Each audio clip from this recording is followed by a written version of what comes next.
My name is Olivia Kading. I'm a nursing major, and I will be discussing China's economy and its impact on the world. I chose this topic because I think it is very interesting and it affects all of us. Here I included some fast facts about China's economy. China's economy grew 7 times as fast as America's over the past decade. 85% of artificial Christmas trees are made in China, and so are 80% of toys. China has been one of the world's leading powers for at least 4,000 years. By 2030, China is expected to be the world's largest economy once again. China has a large impact on world affairs. They contribute to civilization, they have a population of more than 1.3 billion, and there's rapid economic growth, which we'll be talking about, and a spread of culture. China and the U.S. have a long history of relations. The U.S. has increased China's economical growth. China's economy is growing by 10% a year, and it grew by 7.2% during the recession, while most other economies fell. China holds 22% of America's treasury debt, so technically America is indebted to China. In an election year like this one in the US, the story is that the Chinese have destroyed American manufacturing. While China becomes a bad guy every 4 years, its impact on global markets is more obvious now than ever. China may be hated more than it is liked, but the US economy remains tightly linked to others. China and Japan are also closely aligned. China overtook Japan and is now the second largest economy after America.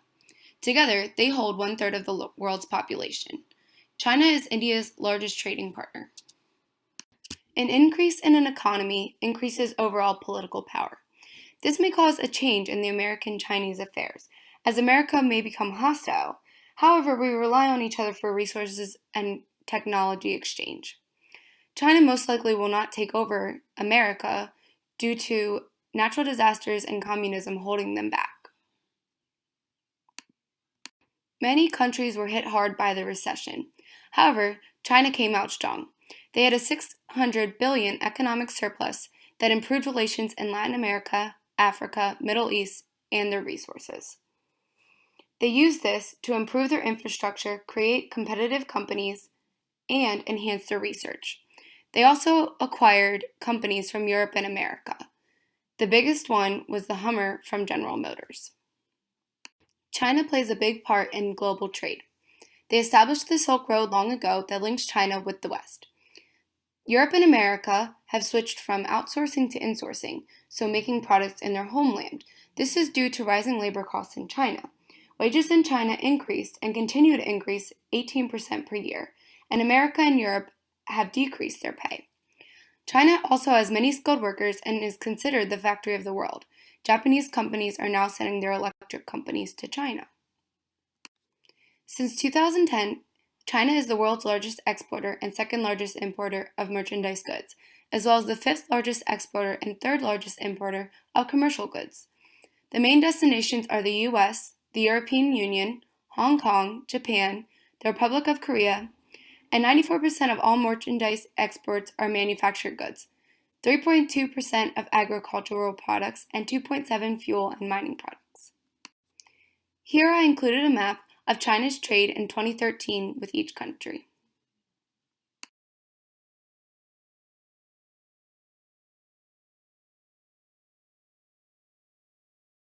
China has overcome poverty. They invested money in economically depressed areas. Now only 10% of Chinese live in poverty. They've actually lifted out more people from poverty than any other country. I am sure many of you have heard about China's one-child policy. It was invented in 1979 and ended in October of 2015. It was put in place in order to control the population and save resources. Those who complied would get a stipend, the children would get better treatment, and pension in old age. If you do not comply, you get a loss of benefits, and you may need to get an abortion or become sterilized. There has been a small slowdown in China's economy. Depressed oil prices, which are affecting the economies of Russia, the OPEC countries, and the US, are all a result of oversupply. Oil is a commodity, but it is just one of many that are losing value as a result of falling demand. A slowdown in China's economic growth has reduced its demand for all commodities, which has hurt countries such as Australia, Brazil, Peru, Indonesia, and South Africa, all major exporters to China. If China falls, the rest of us fall. China is a major contributor to each country. If China's economy goes bad, all the other economies will be affected. The US would take a large fall, as well as Europe and Japan due to their close alliances. The countries rely on China for many resources.